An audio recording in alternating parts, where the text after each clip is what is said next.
धनबाद कोयला नगर नेहरू कॉम्प्लेक्स परिसर में लोजपा द्वारा जन आक्रोश रैली जनसभा का आयोजन किया गया। केंद्रीय मंत्री सहपाठी अध्यक्ष चिराग पासवान कार्यक्रम में शामिल हुए।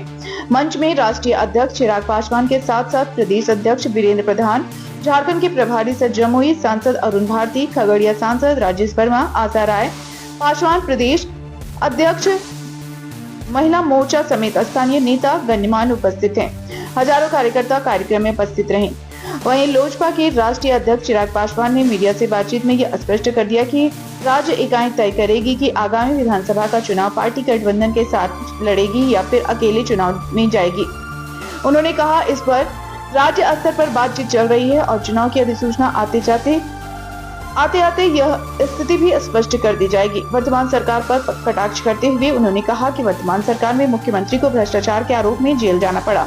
इससे राज्य को देश के सामने शर्मसार होना पड़ा और अब झारखंड की जनता ने राज्य में बदलाव का मन बना लिया है। अब राज्य में बदलाव होकर रहेगा।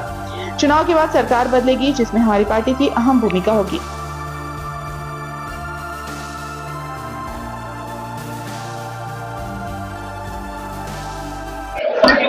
झारखंड में होने वाले चुनाव में अपनी अहम भूमिका को देखती है।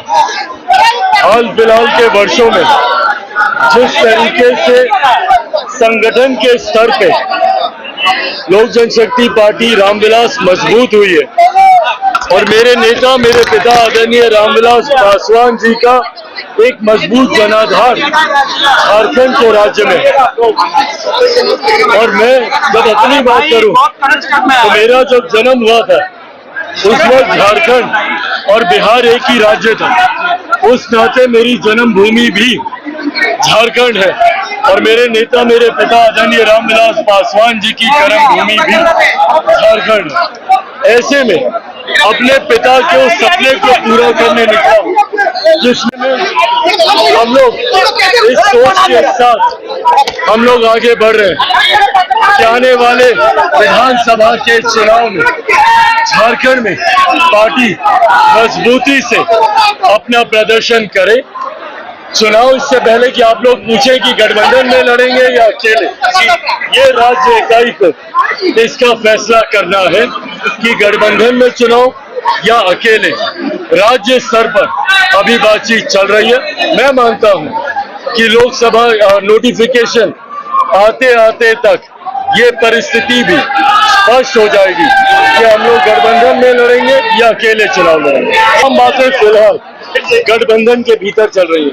मैं गठबंधन की मर्यादा को तोड़ूंगा कि कोई भी चर्चा अगर मैं सार्वजनिक तौर पर पहले करूं, एक बार गठबंधन के भीतर ये चर्चाएं हो जाए, ये तमाम जानकारी उसके बाद साझा की जाएगी। देखिए, जिस तरीके से मौजूदा सरकार ने बिहार, झारखंड को और देश के सामने हमारे राज्य को शर्मसार करने का काम किया, जिस तरीके से मौजूदा सरकार मुख्यमंत्री हेमंत सोरेन जी की वजह से भ्रष्टाचार के आरोपों में जिस तरीके से वो जेल गए, देश ही नहीं दुनिया के सामने झारखंड राज्य को अपमानित होना पड़ा। ऐसे में झारखंड के लोगों ने बदलाव का मन बना लिया। ये बात तय है कि चुनाव परिणामों के बाद बिहार और झारखंड में एक नई सरकार बनेगी, इसमें कहीं कोई संदेह नहीं है। और उस सरकार में लोक जनशक्ति पार्टी रामविलास एक अहम भूमिका है। तमाम बातें जांच का विषय है। आने वाले समय में ये भी तय हो जाएगा कि कौन कितना पानी में है। मेरी पार्टी का मंच है, मेरे कार्यकर्ताओं का ये मंच है। एनडीए के मंच पर जिस दिन हम लोग शामिल होंगे या जिस दिन हम लोग रहेंगे या जिस दिन भी हम लोग रहते हैं, वो भले राष्ट्रीय स्तर पर हो, बिहार के स्तर पर हो, हम लोगों ने हमेशा गठबंधन की बातों को रखने का काम किया। आज मैं यहाँ पे गठबंधन के नेता के तौर पर नहीं, केंद्रीय मंत्री की हैसियत से नहीं, लोक जनशक्ति पार्टी रामविलास का राष्ट्रीय अध्यक्ष होने के नाते मैं यहाँ पर आया हूँ।